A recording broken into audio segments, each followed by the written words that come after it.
Satuan Reses Kriminal Polrestabes Makassar hari ini merilis penangkapan pelaku perampokan salah satu rumah di wilayah Kecamatan Ujung Pandang yang terjadi pada 7 Februari 2021 lalu.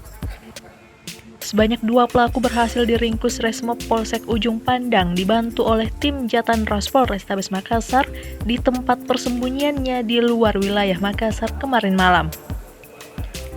2 pelaku itu yakni berinisial JA dan RM. Keduanya terpaksa dilumpuhkan oleh aparat karena mencoba melawan atau kabur dari petugas saat dilakukan penangkapan. Kasat Reskrim Polrestabes Makassar, Kompol Agus Hairul mengatakan, saat para pelaku melakukan aksinya, salah satu di antaranya berpura-pura menyamar sebagai teman pemilik rumah. Usai berhasil masuk ke dalam rumah, pelaku kemudian menyekap pembantu korban serta menodongkan sebilah badik. Perannya ada yang berpura-pura sebagai teman korban dengan mengelabui pembantu rumah tangga.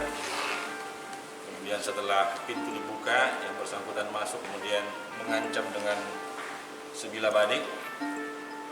Pembantu rumah tangga disekap dalam kamar, kemudian masuk ke kamar korban dan mengambil beberapa barang berharga, termasuk rangkas tadi dalam.